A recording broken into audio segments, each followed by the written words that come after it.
What do you have to say for yourself over there, Paul? The cat is purring like a fine Alfa Romeo engine.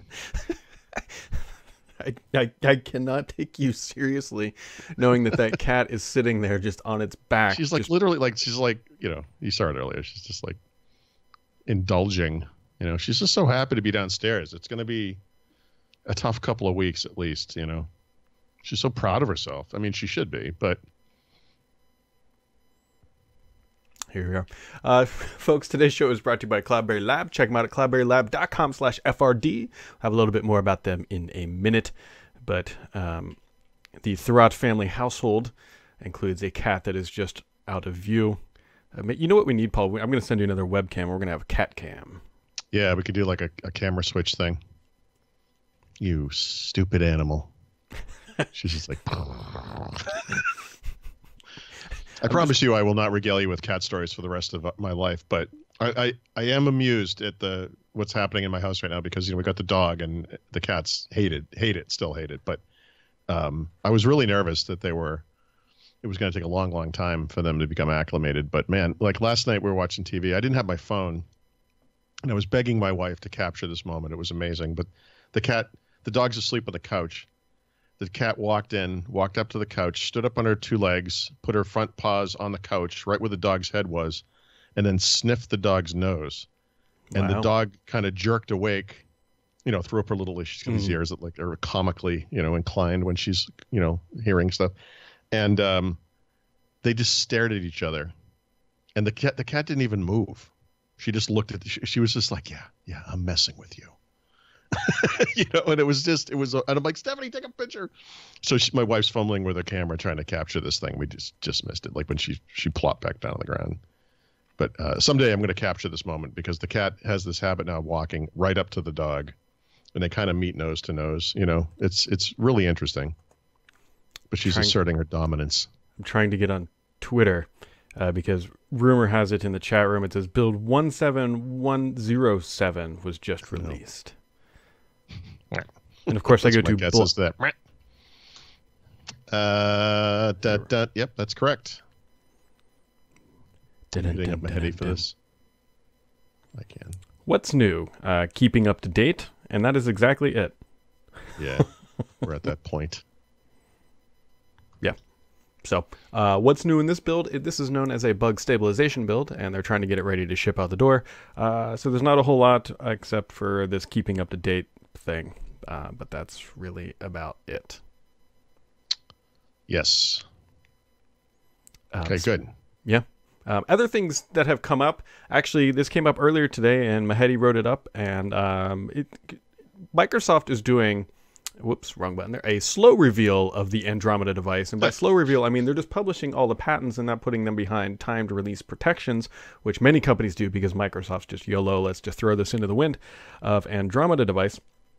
And the latest patent of the device, so it's a foldable dual hinge thing, is that it goes pop, and it breaks apart. So you've got two modular screens. And so, are we positive this is an Andromeda device? Well, we're not. Let me qualify that. It follows in the exact same frame of patents reveals that Microsoft has included. So whatever this dual hinge device is, it is believed that this patent is following the same trajectory as all the other ones, and it's all part of the same device. What if this thing, when it comes out, is just like Surface Book Mini? Yeah. Well, hopefully it actually comes out on like the last Mini. Yes. Okay. There she goes. Now my microphone's going to start bopping around because she's petting herself on the stand. I'm just waiting for the cat to lose its patience with you and just start mauling you. Hopefully while we're recording at some point. Here, throw it to me. There we go. See what she's doing? She's moving in for the kill. She's looking at my lap. She'd like to sit there. But, yeah, that's not going to happen.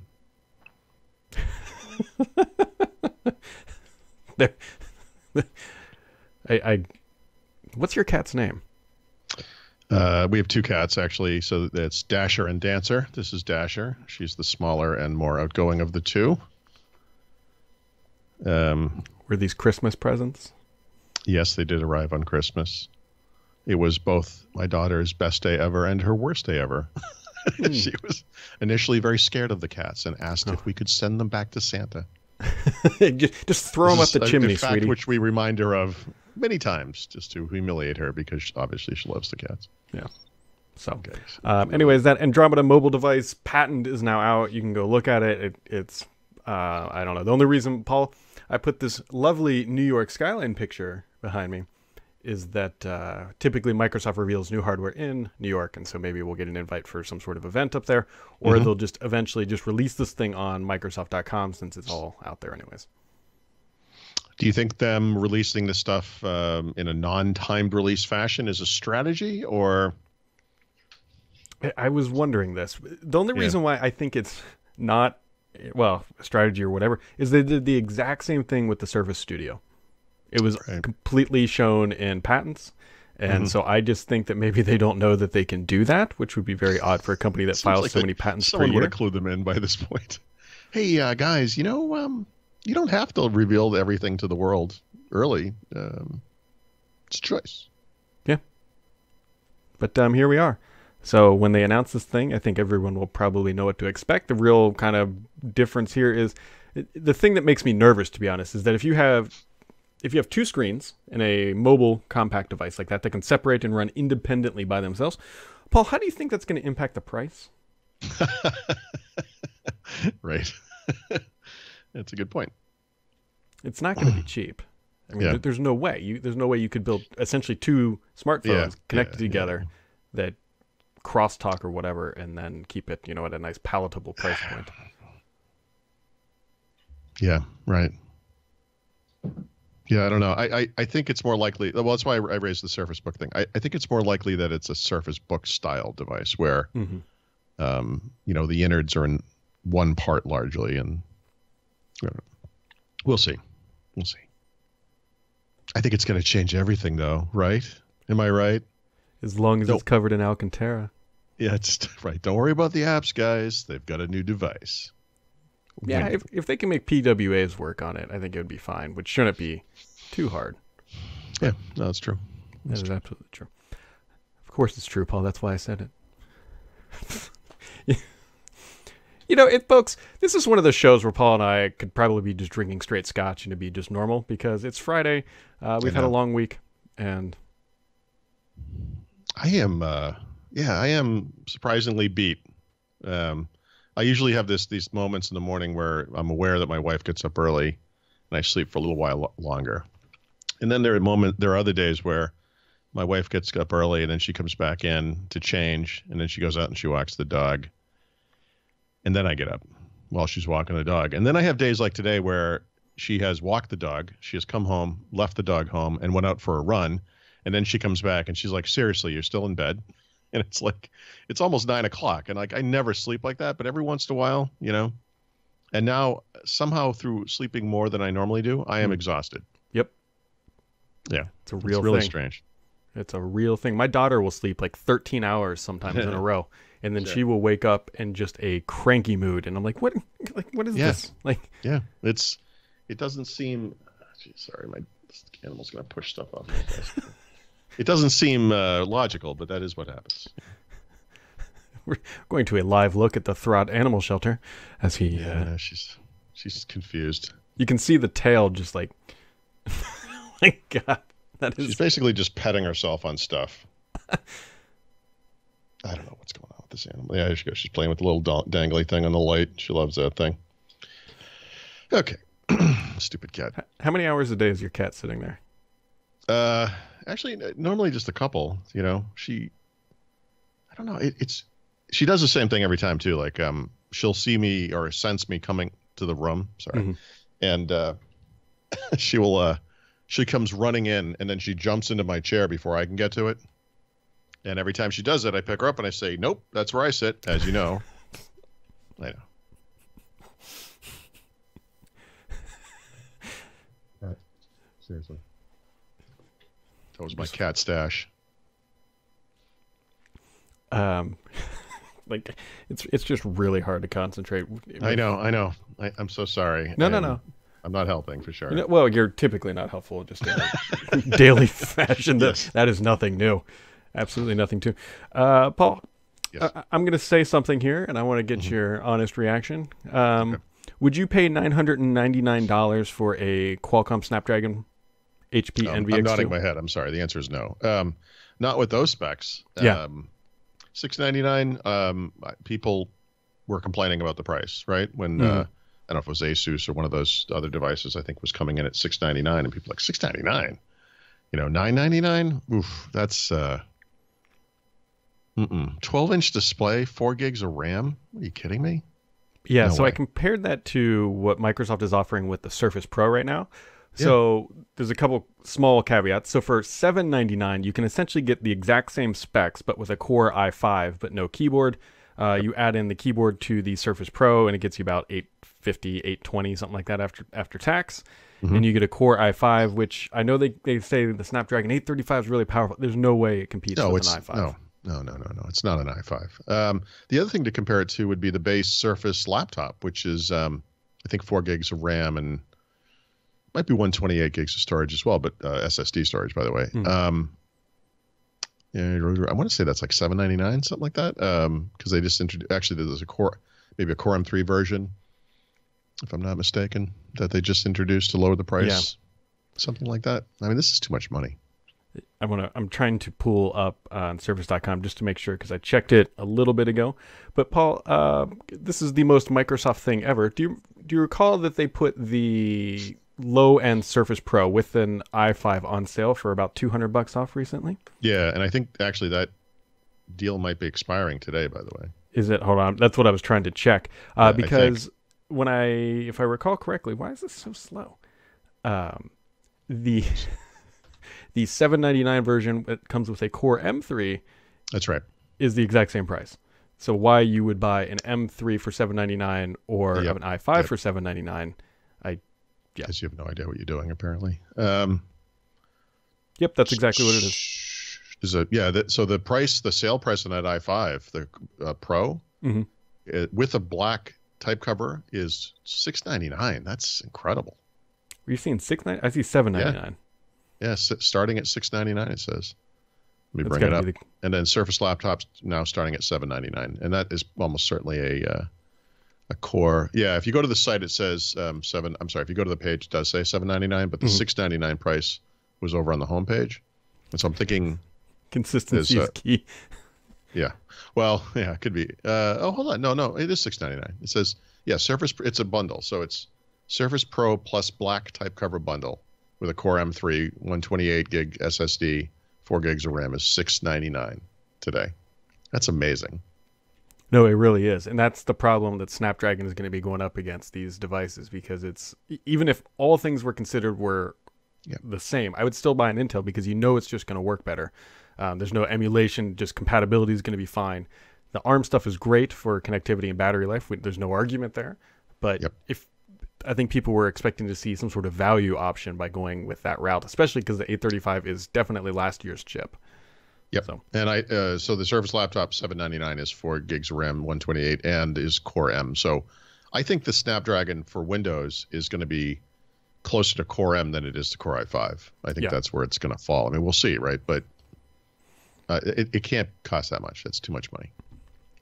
I tend to agree with Mr. Thrat over there. One other thing here before we jump further. Google is planning to add 22 new languages to Assistant by the end of the year, plus the ability to use multi-languages at the same time. I know Paul and I are going to sound like a broken record, but we keep saying that Google is going to surpass, if they haven't already, what Amazon can do. It seems like it's only a matter of time until market share catches up. I haven't looked at this yet, but there's also a kind of breaking story on this line that has to do with, what do they call it? The routines feature for the Assistant, which is the ability to string together multiple commands to do things like, say, hey, G, good night, and have it, turn off lights, set the locks, yada, yada, yada. So Google somewhere, I haven't looked it up yet, but has said that is coming in the coming weeks. And they announced that. They could have been as long ago as... Could have been Google I/O, but it might have been the hardware event last fall. I don't remember, but they announced it sometime last year, and we've been waiting. So that is coming soon. Yeah, it's. I'm just waiting for Sonos to roll out that functionality, and then I will be Right. So if you were going to bet money on whether routines would come to Google Assistant first or whether Google Assistant would come to Sonos first, I think the smart money would be on the former, not the latter. You're not wrong.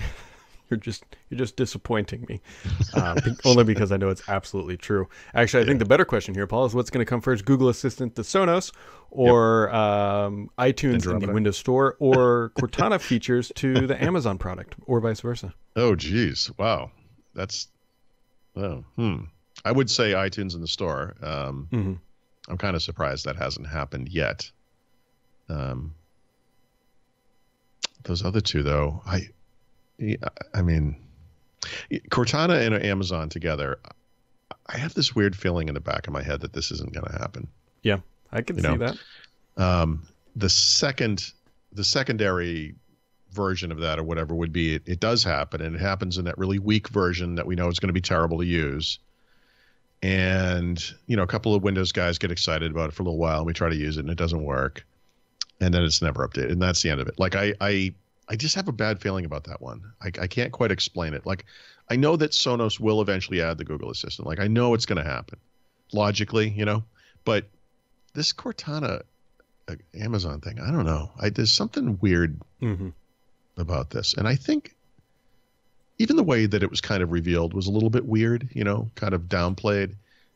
And if I'm not mistaken, I think they said it was going to happen by the end of the year. Right. Last year. It's going to be March next week. So, Yep. I don't know. So, the story goes on. I don't know. It's she also does not believe it. Oh, cat scratch fever, Paul. If this cat could learn to talk to an assistant, her life would be complete. I could train her to squawk when she wants the food drawer to open. You could do that, right, Demi? She's just happy to be talked to. Anyways, folks, today's show is brought to you by Cloudberry Lab. If you haven't heard of them or checked them out yet, go to I was going to say Thurrott.com, but you can always go there. Go to cloudberrylab.com/FRD for a free trial offer where you can download free licenses, which will expire here in the near future, so definitely jump on that. But this product is really good at backing up your data. You take a chunk of data and you put it wherever you want. You can put it in Amazon, you can put it in Azure, you can put it in Backblaze. Basically, what it allows you to do is not be tied to a cloud provider who could change their price at any time. And if they do, then you can just move your data without any real big issues. Paul seemed to like it. I know some other people tend to like it. Check it out at cloudberrylab.com/FRD. And now we go live back to the cat cam. She's just off camera a little bit where she's like right here. I can't see my hand, so it's a little off camera. She's relatively calm right now. She's just kind of sitting there like confused. It's like she's come out of a drug-induced stupor and she doesn't know how she got here. Oh, here she goes. I think that could be the story of my life, to be honest. It's okay, kitty cat. Paul, I had an epiphany late last night, and I'm sorry. I've come to the conclusion that I really want Windows Media Center back in my life. Yeah, I saw that you had tweeted about this. Yeah. I think this might be another one of those classic examples where Microsoft had the perfect idea and they thought they had the timing right, but because cable cards never caught on in any meaningful way, they missed the market with that. But now that a lot of people are cutting the cord and media over the air streaming is now becoming a very, very popular segment. Yep. They have external streaming tuners for your house and everything else. It hurts that it's not. Yeah. I mean, this is a tough one. I knew the guys that made Media Center really well, and one of the stories that they told me that I think would kind of resonate today, because it is really a time and place kind of thing, and it's too bad it couldn't have worked out in the other direction. But when they came up with the idea for Media Center, the first question they had to answer was how they were going to implement it, and the two ways that they came up with were we could make it software that would run on top of Windows on a computer, or we could make a device like the Xbox. And remember, back then, it was literally the original Xbox. Yep. Was the only big hardware thing that they had any experience with. And they went with Windows because Windows was established. They kind of knew it inside and out. Obviously, they knew the limitations and the problems, but they also knew how powerful it was. Whereas doing an Xbox style console thing was kind of an unknown to them. And, of course it's an appliance, so you can't really upgrade it very easily, whatever. So, the resulting PCs were a mess. And before there was cable card, you had to do like IR blasting, where you'd like literally tape like a thing on front of your cable box so it could pretend to flash the remote at it to change channels and stuff. It was really bad. And it was just a big, expensive, hairy mess. And they, the UI, I think they always got right. Their UI for a guide today, I think, is still one of the best ever implemented. Yeah. And you kind of look back on that and you think, well, man, if they could have, if you think about like today's Microsoft and the experience they have now with more devices, that they almost certainly would have chosen to do an appliance/console type thing, or just built it into Xbox One or whatever. And I'm not saying that would have been more successful necessarily, but it would make more sense, and I think it would work better. The problem today is that I think that TV is going to succumb to the same transition to the cloud that everything else has succumbed to, digital music, whatever, which is just that TV as we kind of know it is going away. There was a conversation probably based on your tweet or whatever about how, they should do this on Xbox. People would love that. And I think we're misunderstanding the demand for this kind of thing on that kind of device. And I just know from my own cord cutting experiences, and I know you do this as well. We're moving, it's moving. Like we're just going to have cloud services. There's all kinds of stuff now. It's not just the big stuff like YouTube TV and whatever. There's things like Plex, that HD home run thing that you've got, which you can tie into various services. The options for getting TV now are vast. In some ways, they're too vast. I mean, I don't know. I had a TiVo-based cable box. I thought this was going to be wonderful. It's a TiVo. It was awful. And we got rid of it. So I don't know. Anyway, what made you, what was the... Well, I was just sitting here thinking, man, it would be really nice if I could control my Apple TV upstairs from my computer downstairs. Right. But I can't. And the only way to do that would be if I don't even think you know if you can with a Mac. But I know if you had Windows Media Center, you could do all that stuff. And it was just... So Apple, this is an Apple limitation. Like that's something that could happen. They just don't have it. I'm sure a lot of Apple people would tell you, just wait for AirPlay 2 or 3 or whatever the version is coming. It's going to change everything. There's a lot of stuff Apple doesn't have. They don't have a Chromecast style dongle of any kind. They do have the ability to, in fact, I think I might have used this the other day. You can use AirPlay with the Apple TV, of course, to get video onto it or to get audio onto it from other devices. Like I've done that. I can play music through a speaker upstairs using AirPlay from you have to have an iPhone, obviously. I don't know. I was joking with Mary Jo today that I'm waiting for Miracast HoloLens edition so I can fail in multiple dimensions, at the same time. It's like we'll be doing like holo presenting or something, and it'll be like that scene in Star Wars where the guy zaps out because he's getting killed over where he really is, and his little hologram, dissolves in front of you. Anyway, so if anybody's out there who works at Microsoft, they can bring Media Center back to life. You have one champion on this side. Actually, somebody brought up an interesting idea. Why don't they just put it in the store? Yeah. Oh, Media Center itself. Boy. I mean, it's such a big, hairy thing. Yeah. It would probably be a complete rewrite, I would think, to have to do that. Yep. Yeah. No, I mean, I was a huge Media Center fan. I get it. I think what you're really asking for is the idea behind Media Center. Like, in other words, what you really want is one thing, you know, that does everything. In fact, just today at lunch, my lunch was taking a little longer to make, so my wife went in there first. We watched TV at lunch. And I said, hey, since you're in there, why don't you get the thing queued up we're going to watch? And what we're watching is House Hunters, and the way we're watching it right now is Sling TV. So she's in the other room, and she's clicking around. She doesn't know how to use these things. And she says, it says I have to sign up. So I walk in, and there's a screen on the TV that says Sling TV, but I've never seen it before. And it does say you have to sign up. And I'm like, what are you looking at? And she found the Sling TV app in the Samsung store on the TV. Oh, wow. Thing. You know what I mean? Yeah. And I'm like, what? I'm like, no, honey, we do this through the Apple TV, and she just doesn't know or care, but it's confusing because there's too many different ways to do the same thing. It's like that thing I complained about with recovery and backup the other day in Windows 10.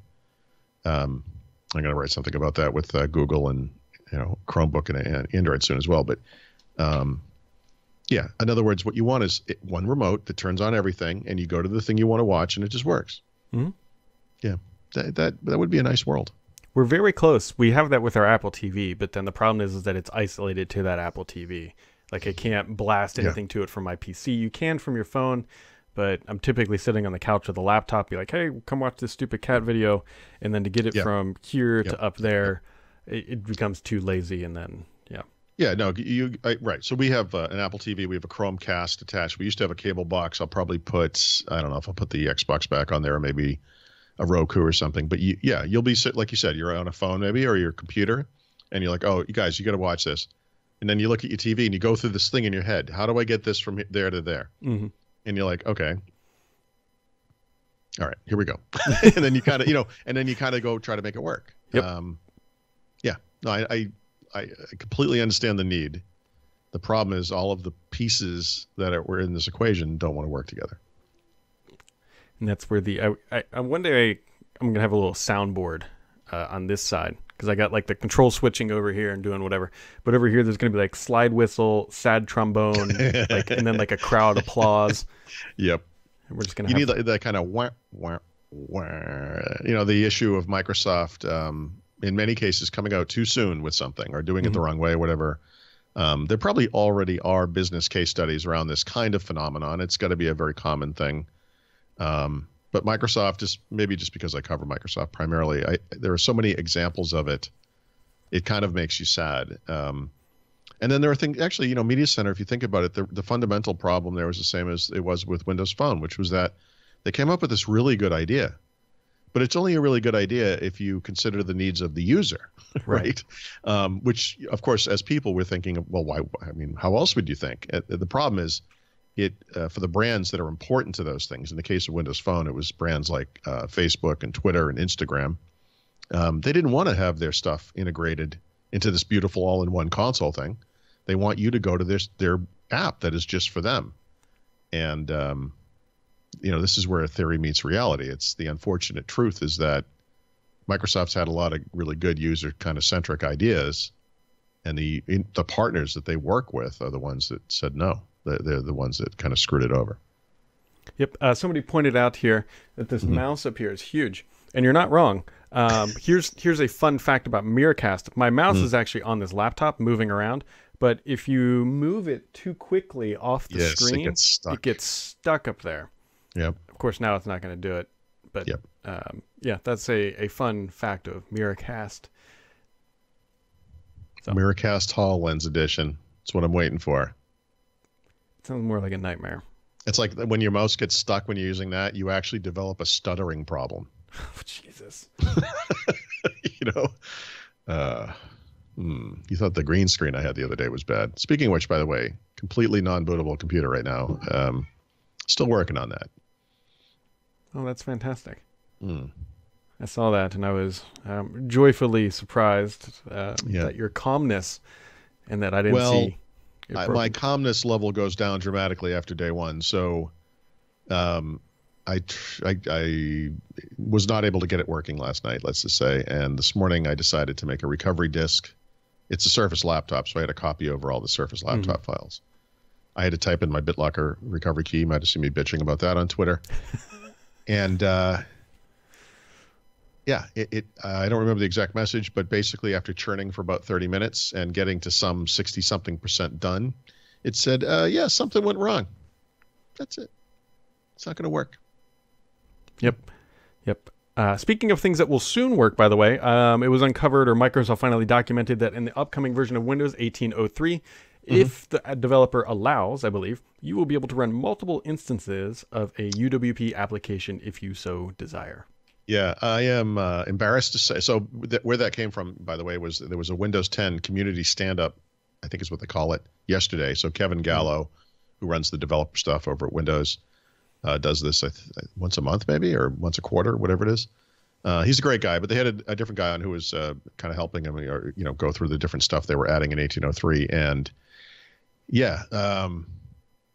So I'm just kind of embarrassed to say, as I was watching this, I thought to myself, really, this is something that you couldn't do before, huh? You can't have, like, really? Like, that seems kind of crazy to me.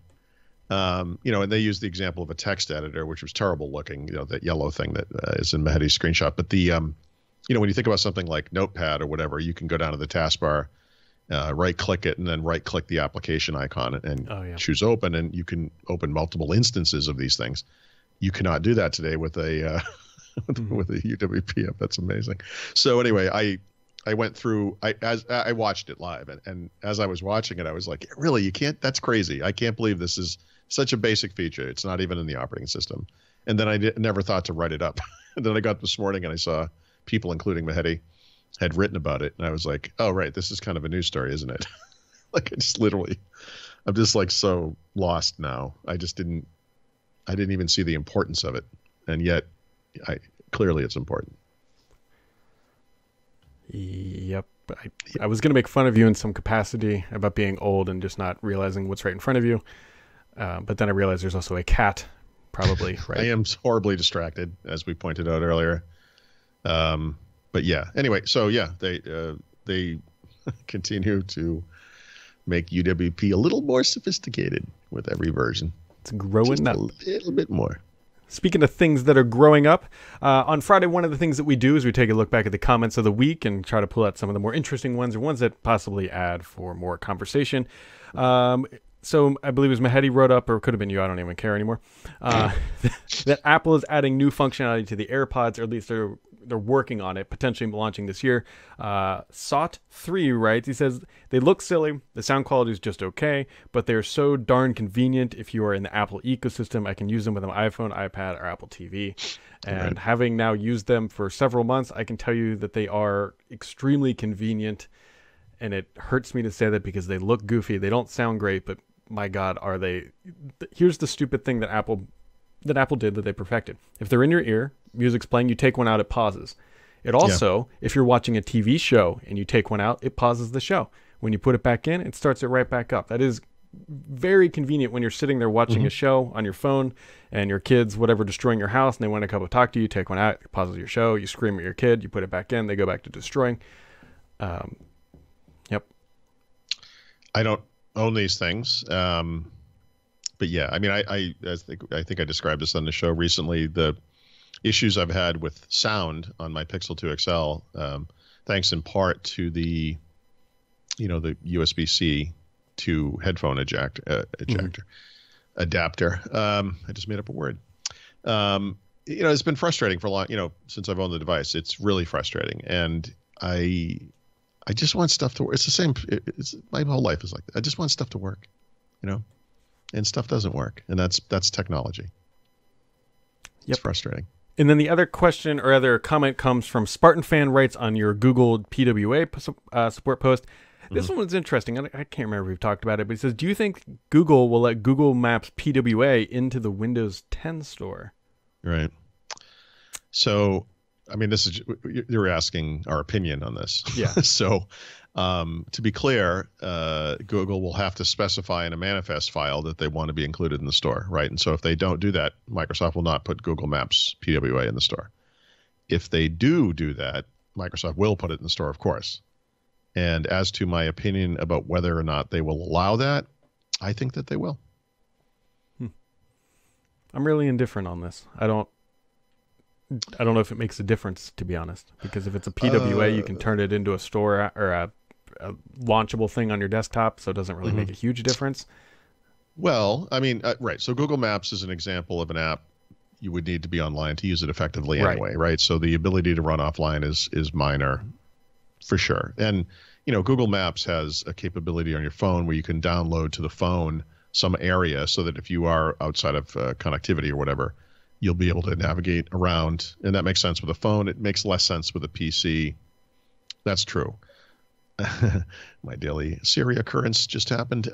But I don't, to me, it's not so much Google Maps that is the issue. It's Google in general, right? Because Google has hundreds of web apps or whatever. And what we really want to see there is Gmail and Calendar and Google, well, not Google Drive. Google Drive is on Windows, but the various web property, Google Flights or whatever. And Google Maps should be part of that. So look, there's all kinds of animosity between these two companies for some reason. I think Google has what I think at this point is an undeserved latent hatred of Microsoft and fear of Microsoft, which I don't think makes any sense at this point. So the parts of the companies that are working on PWAs work together. They're friends and partners, and they respect each other. And Google has taken ideas from Microsoft and is implementing that in Android and in Chrome OS now, and vice versa. And it all came out of this PWA thing. So hope springs eternal. I mean, I am well versed in the history. I know the YouTube fiasco from Windows Phone.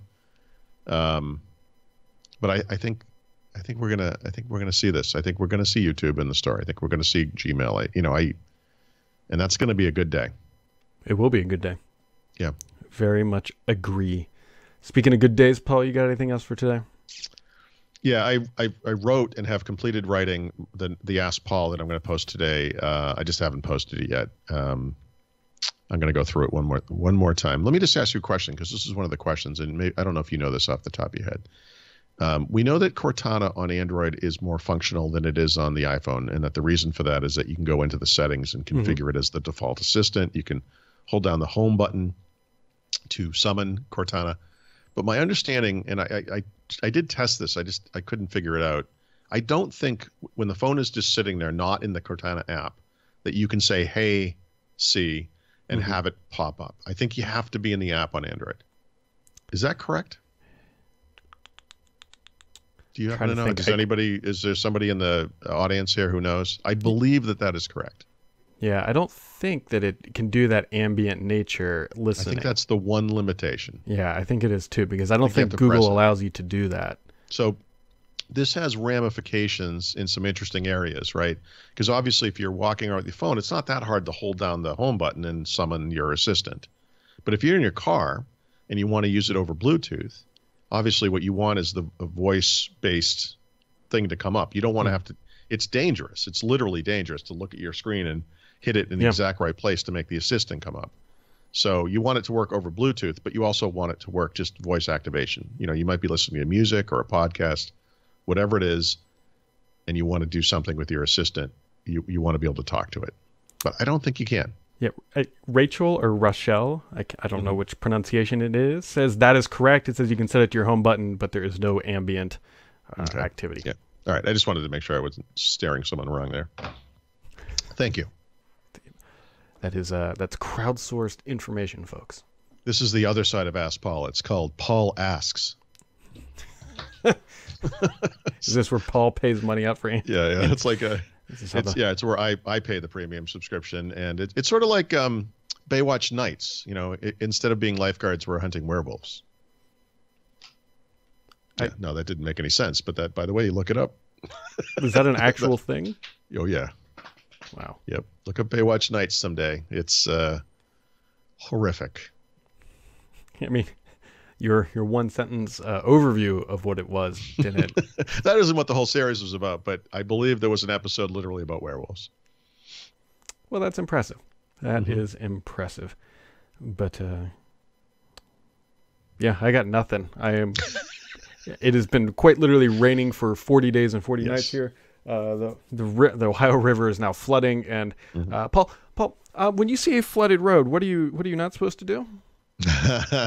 So I know about this very much because we lived in Phoenix where they had flash floods in the spring, I guess, or whatever, right in the spring, and the arroyos would flood, and then guys in SUVs and trucks especially, because they can go wherever they wanted at any time, would drive right through there, and then their truck would get swept down the river, and then they would have to be evacuated by helicopter. And I think by the time we left or soon thereafter, Phoenix started charging people for that little service. And I don't know if you know how much it costs to actually send an emergency helicopter out to get someone, but it's not cheap. Yeah. It's not cheap. Yep. So the answer is you don't drive into it. Yeah, there's just newsreels after newsreels of people just having their cars just floating in the water. Don't drive in the water, folks. I have a truck that weighs 4,000 pounds. This thing can't float. Yeah. You know that a 737 can fly. So why on earth would you think that your truck could not float? quote something that sounds crazy, but it's I absolutely believe it. You only need like 6 inches of water to be able to lift a car with fast enough movement. Right. So there you go. Yep. Miracast disconnected. Oh, there it is. You almost went the whole week. I did. It was great. Back. It was great. Folks, but today's show is brought to you by Cloudberry Lab. Check them out at cloudberrylab.com/FRD to learn how to back up all your data to Amazon, Google, and Azure, and all those good places. And we'll be right back here next week, Monday. Should be, knock on wood, relatively normal week. Mobile World Congress is happening, so maybe we'll get some good tidbits out of that. But if nothing else, have yourselves a wonderful weekend, and we'll catch you on Monday.